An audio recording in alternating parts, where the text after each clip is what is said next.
Job 33, 14 à 16. Dieu prend soin de toi, mais il te parle. Regarde, Job a compris. Regardez ce que Job a dit. Job a dit, Dieu parle cependant tantôt d'une manière, tantôt d'une autre. Et l'on n'y prend point garde. C'est-à-dire, Dieu te parle, mais toi tu négliges, tu ne prends pas en compte ce que Dieu te dit. Et l'on n'y prend point garde. Il parle dans des songes, par des visions nocturnes, quand les hommes sont livrés au profond sommeil, quand ils sont endormis sur leur couche, alors l'Éternel leur donne des avertissements et met les sceaux à ses instructions. Amen. Voici la manière dont Dieu parle, que Job a énuméré. Dieu te parle d'une autre manière, mais parfois nous ne prenons pas garde. Quand tu lis la parole de Dieu, et cette parole, ça me touche, hein, c'est Dieu qui te parle. Dieu te parle du péché dans la parole. Dieu te parle du manque de ta consacration dans la parole. Quand tu dors la nuit, Dieu peut te révéler les choses par les visions. Quand tu restes comme ça que tu pries, Dieu parle dans ton esprit. Tu sens c'est comme si une voix te parle. C'est le Saint-Esprit qui te communique. Dieu parle d'une manière, tantôt et d'une autre manière. Mais nous ne prenons pas garde. Il donne des avertissements. Papa, tout te dire ce que tu veux faire, là où tu veux aller, c'est dangereux. L'action que tu veux mener, l'affaire que tu veux faire, la manière que tu prends pour éduquer les enfants ne sont pas bonnes. Nous ne prenons pas garde. Et Dieu, il est un Dieu miséricordieux. Quand c'est comme ça, Dieu ne parle plus. Alléluia. Dès l'instant que tu n'écoutes plus la voix de Dieu, il y a deux raisons. Si tu n'écoutes plus la voix de Dieu, il y a deux raisons. Je vais vous donner la première raison. La première raison, c'est que Dieu ne répond pas parce qu'il t'a déjà exaucé. Et comme tu n'as pas une oreille attentive, comme tu n'as pas le discernement, comme tu n'as pas la compréhension des choses spirituelles, tu continues à prier pour la même chose. Mais Dieu a dit, j'ai déjà répondu. Peut-être la manifestation physique n'est pas encore arrivée. Mais cette prière, ma soeur, cette prière, mon frère, je ne sais pas pourquoi tu continues à prier. Commence seulement à bénir mon nom. Commence seulement à me dire merci. J'ai déjà répondu. Je ne peux pas répondre 2 fois. Je ne peux pas répondre 3 fois pour la même chose que je t'ai déjà donnée. Alléluia. Donc Dieu aussi, il est comme ça. Tu as déjà cette grâce, tu as déjà l'onction, tu as déjà cette bénédiction, tu as déjà ce que tu cherches. Mais qu'est-ce que je vais encore te dire? Demeure dans la foi, continue à élever mon nom ou à dire merci. Le temps opportun, ça va se manifester. Ou alors ça s'est manifesté, mais tu n'as pas discerné et c'est passé. Amen. Amen. Seigneur, j'ai besoin du travail. Seigneur, j'ai besoin que mon commerce prospère. Seigneur, j'ai besoin d'un homme ou d'une femme. Généralement, on dit la voix de Dieu est insondable. C'est-à-dire, quand Dieu répond, tu ne peux pas comprendre si tu n'es pas dans l'esprit. Ça, c'est la première chose. La deuxième chose, il ne répond pas parce que le processus est en marche. Ça continue. C'est comme on dit, quand la prophétie est libérée et qu'il n'est pas arrivé à l'accomplissement, patiente. Même si ça tarde de venir, c'est ça qu'on appelle un processus, c'est-à-dire c'est en chemin. Dieu est en train de la rendre palpable, physique. Dans ce cas, tu dois patienter. Tu ne dois pas continuer à dire Seigneur, j'ai besoin, il a déjà répondu. C'est dans ce premier cas que Dieu, parfois, il est silencieux. Deuxième cas, si tu n'entends plus la voix de Dieu aussi, c'est qu'il y a un problème. Tu dois chercher déjà à comprendre pourquoi Dieu est silencieux. Et Saül a cherché à comprendre pourquoi Dieu ne répond pas. Heureusement qu'il a cherché. Et Samuel lui a dit, tu penses que tu es toujours roi, mais tu n'es plus roi depuis peut-être 6 mois, depuis 1 mois. C'est vrai qu'on te voit, tu es sur le trône, mais ce trône appartient à David. On te voit, tu es encore, je ne sais pas, lié à cette personne, mais il y a déjà une séparation qui a été prononcée. On te voit, tu continues à rouler avec cette voiture, mais cette voiture, dans 2 mois, ce ne sera plus ta voiture. Alléluia. Amen.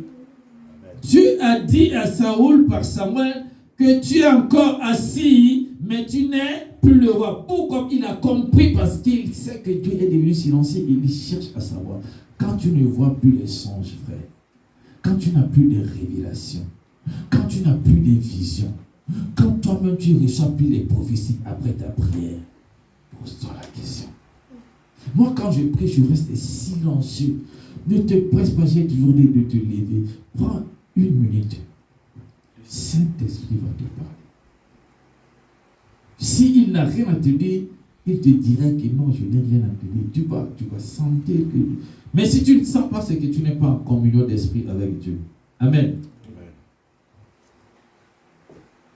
Alors Dieu devient subitement silencieux, c'est un danger. C'est un danger pour toi. Vous savez, les gens disaient que, et les gens continuent à dire, que c'est dans l'Ancien Testament que Dieu tuait les gens. C'est vrai, dans l'Ancien Testament, Dieu a beaucoup tué. Mais dans le Nouveau Testament, Dieu a aussi tué des personnes. Et Dieu peut aussi te tuer si tu deviens tellement rebelle et qu'il cherche à te recadrer que il n'arrive pas. Tu es toujours dans cette vie de mensonge, dans cette vie de médiocrité, dans cette vie de désobéissance, dans cette vie de rébellion. Il peut te tuer. Ce n'est pas un homme qui a tué Saphira et Ananias. Ils ont menti à qui? Au Saint-Esprit. Pierre a dit, ce n'est pas moi qui tu as menti. Tu ne peux pas mentir à moi qui suis le pasteur.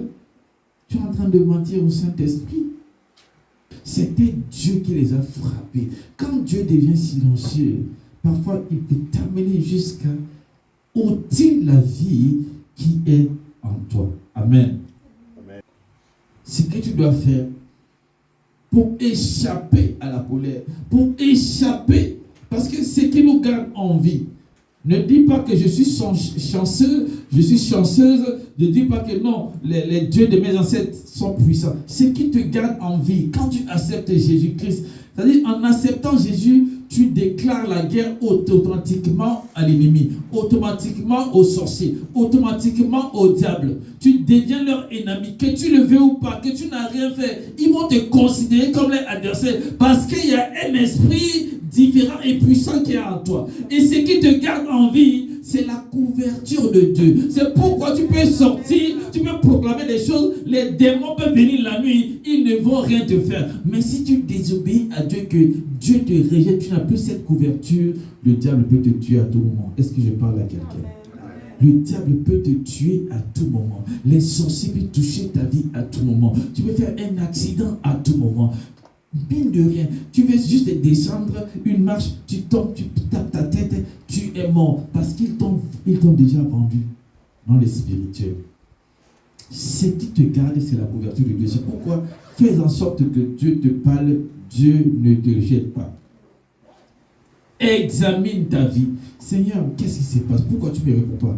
Qu'est-ce que j'ai fait qui fait en sorte que Dieu ne parle plus? C'est ma manière de marcher. C'est ma manière de me consacrer. Je ne le cherche plus comme je le cherchais avant. Je ne me donne plus à la prière. Pourquoi je n'ai plus des révélations? Troisième chose.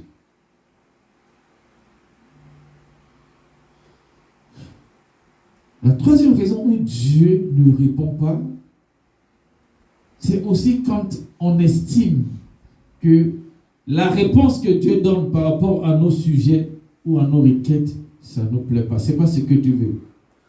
Tu demandes à Dieu quelque chose, mais ce que Dieu te donne en réponse, ce n'est pas ce que toi tu veux. Tu veux que Dieu donne ce que forcément tu veux. Oh Dieu, il sait que ce qu'il te donne, c'est le meilleur. Et quand tu commences à contester les réponses, à contester les bénédictions, à contester les révélations de Dieu, Dieu ne va plus te répondre. Parce qu'il sait que ce qui est agréable pour toi que je te donne, tu n'apprécies jamais. Dieu ne répondra plus jamais. Il va rester silencieux. Amen. Dieu va rester silencieux. Tu veux décoller du bas de l'échelle directement en tête. Dieu lui, je vais te positionner. Mais moi, au lieu que tu décolles ici et venir directement en tête, je vais d'abord te décaler ici. tu passes par là et après je vais te ramener ici. Mais pendant que Dieu te décale à gauche, tu commences à critiquer, tu n'apprécies pas, tu commences à te plaindre. Dieu te décale ici pour ne pas que les gens aient beaucoup de regards sur toi. Je vais d'abord te cacher. Les gens ne vont pas savoir comment tu vas faire pour arriver ici. Alléluia. Pendant qu'ils sont en train de te chercher sur une ligne directe, toi tu es décalé parce que Dieu veut d'abord te protéger avant de te pousser. Mais pendant que Dieu t'amène dans ce chemin-là, tu commences à te plaindre. Non, ça fait longtemps, les choses ne marchent plus. Non, même l'argent que je reçois là, c'est pas ça. Je ne sens plus d'onction comme avant. Dieu sait ce qui est bien pour toi. Alors quand tu es trop dans la plainte, trop dans la lamentation, malgré les réponses de Dieu, Dieu ne te répond plus. Parce que tu dis, les réponses de Dieu ne correspondent pas à tes ententes, tu veux avoir plus. Alléluia. La troisième chose, je pense que c'est ça. Dieu est silencieux, parfois, parce que nous voulons parfois accomplir notre propre volonté. Dieu reste silencieux. Aujourd'hui, Dieu m'appelle à le servir. Dieu m'appelle à un ministère. M'appeler à un ministère veut dire que je dois me dépendre de ce Dieu qui m'a appelé à le servir.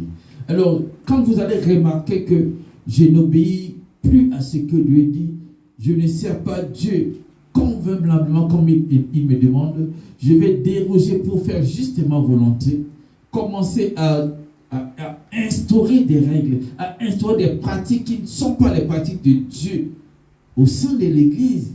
Dans le ministère, Dieu va devenir silencieux parce qu'il ne peut pas associer son nom à ce que tu fais.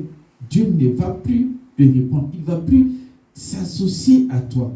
Il va devenir silencieux. Nous allons lire dans le livre de Luc rapidement. Luc, c'est l'avant-dernier verset, Luc 23, 9.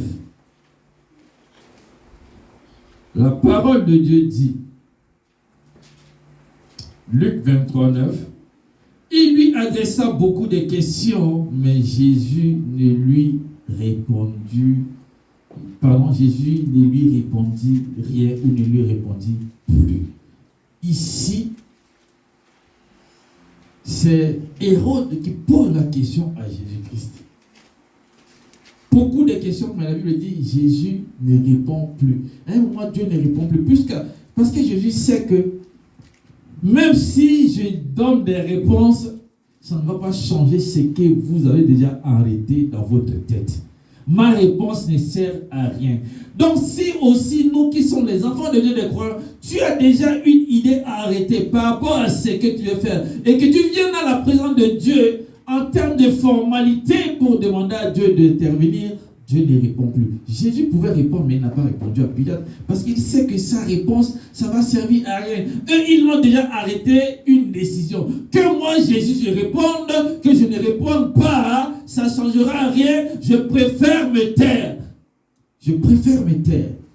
C'est exactement comme ça. Dieu peut aussi se taire pour ne pas répondre à nos décisions que nous avons déjà prises. La dernière chose, Dieu peut rester silencieux pour éprouver aussi ta foi. Je pense que c'est cette partie que vous aimez. Pour éprouver ta foi. Pour voir, est-ce que mon silence ne va pas te pousser à aller voir les dieux de Baal. Mon silence ne va pas te pousser à te livrer à des pratiques insensées. Mon silence ne va pas t'amener à me rejeter Dieu, à m'abandonner Dieu. C'est pour éprouver ta foi. C'est pourquoi, frère, la foi, quand Dieu s'il ne répond pas, reste ferme dans la foi. Demeure au pied de Dieu. Alléluia. David dit dans le psaume 23, verset 2 à 3, mon Dieu, psaume 23, 2, 3, mon Dieu, pourquoi m'as-tu abandonné? Et t'éloignes-tu sans me secourir, sans écouter mes plaintes, mon Dieu? Je crie le jour et tu ne réponds pas. Seigneur, qu'est-ce qui se passe? Pourquoi je me sens abandonné? Pourquoi je me sens relâché? Je me suis senti seul dans ces épreuves, dans ces problèmes. Dieu est là, il te regarde. Il pouvait dire au Satan, Tu peux tout faire, mais ne touche pas à son âme. Alléluia. La main de Dieu est sur toi, le regard de Dieu est sur toi. Une des raisons aussi, c'est pour que Dieu puisse éprouver notre foi par son silence, pour nous amener à nous surpasser dans l'esprit, avoir une force encore de continuer à le servir. Alléluia. On ne le sert pas pour tout ce qu'il a fait, mais on le sert parce qu'on l'aime. Et ce matin, Dieu veut nous interpeller.